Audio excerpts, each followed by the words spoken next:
Shavua Tov, Gute Woch. I want to tell story number 120 of the Shivchei haBaal Shem Tov, which is the oldest source of Baal Shem Tov stories ever published. The title of the story, 120, is, in the original, Ma'ase Bechanvani Hanikra Givan Shniter. Story of the merchant called Givan Shniter. And I think I've explained before, Givan Shniter is a cloth merchant. The type of merchant who deals with clothing, cloth, fabric, and the materials from which fabric is made. Cloth market, cloth merchant. So, story of a merchant who lived in the community of Mezhibuj, and he was the type called the Givan Shniter, which I already explained. And this is either a retelling of the same story that we told in story number 28, or another very similar story.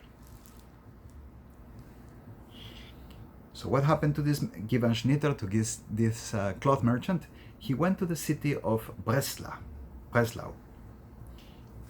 Imagine the opposite side of Poland and into Prussia or Germany, right? He went all the way there, and he delayed a long time there without returning to Mezhibush. And his mother, he went there with his son to do his merchandising, his business, and his mother was terribly worried. So she told her husband, this is the parents of the merchant, right, to go to the Baal Shem Tov and ask him, where is their son? But the Baal Shem Tov was not important in the eyes of her husband, meaning he was not a follower and he didn't care about his Baal Shem Tov stories. So the wife pressured the husband until he had no choice but having to go to the Baal Shem Tov. He came laughing mockingly and said to the Baal Shem Tov, my wife said, you know certain things. So tell me, where is my son? The Baal Shem Tov said, oh, I look at such things in the toilet.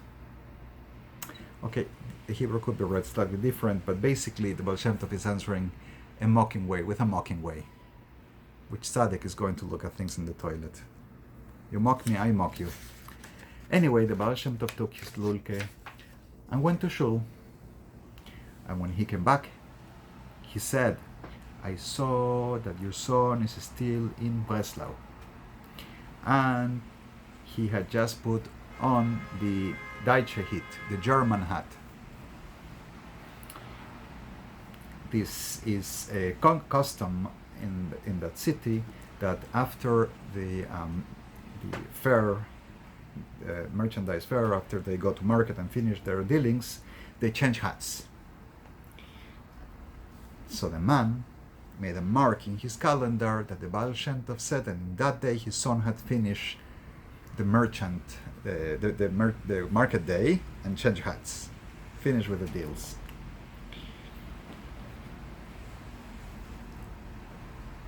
So the man made a note to remember and check if the Baal Shem Tov is true. If what he said is true, if that day indeed it happened, it's at a great distance, how would he know?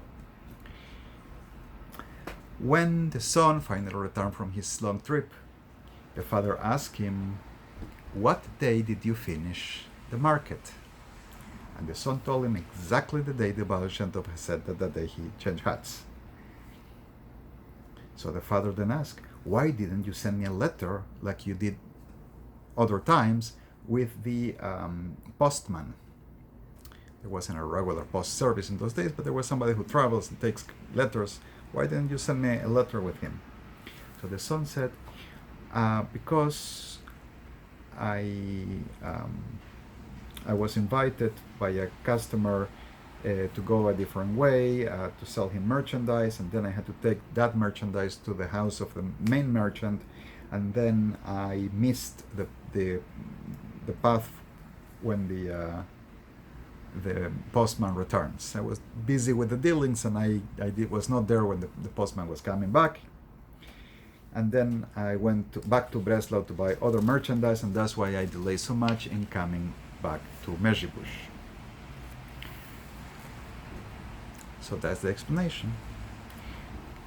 A certain time, another day, this merchant wanted to go to the city of Sde Lavan, which, as I explained before, this is how the Hasidim call Whitefield. Sde Lavan is how they called the city of Bielatzerba. So he was going with his merchandise to this city, Sde Lavan, and he was afraid, for he was told that there were some highway robbers on the way, and they could attack him and assault him and rob him.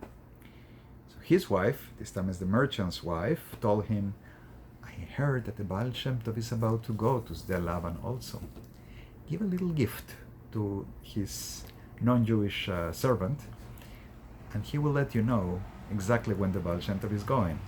You go with him. Be careful and don't be afraid. The best travel insurance at the time is to travel with the Baal Shem Tov. Okay, that's my insert. Let's go on. So he did. He traveled with the Baal Shem Tov, and he was going next to the Baal Shem Tov in the trip. And as they were passing by a forest, where he was told that that's where the bandits would be hiding, the Baal Shem Tov told him to put his cart right next to him. Go together. The man was really afraid. The Baal Shem Tov was sitting in the middle of his cart, of his wagon, and he opened the Sefer HaZohar, book of Kabbalah, Zohar, and he started looking into the book. The bandits came out from their hiding, and they start coming closer to them, and suddenly the bandits start trembling in fear, turn around, and left. Already at a good distance, the bandits start telling one another, this is not going to be an easy thing. And they run away. When the merchant saw what happened, he came to the Baal Shem Tov and gave him a kiss on his neck. And he said, Oh, Tzaddik, now I recognize your great Maila, your great level. I see who you are. And the Baal Shem Tov replied, do you think you know me? You don't know me yet. You do not know who I am yet. And this story, says the author of the Shivchei Baal Shem Tov, I heard, I'm not sure from whom, but I think from the Rav of our community, meaning Rabbi Gedalia of Linitz.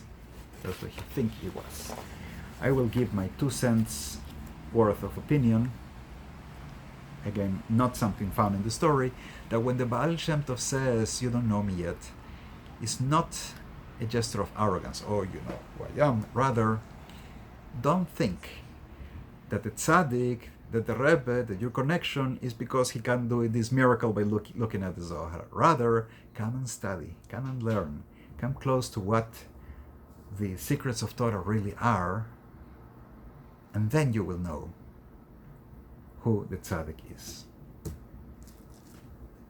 Again, that's my 2 cents worth. All right, prayers for all our soldiers and all those who are going through difficult times in these days of heavenly trials and war.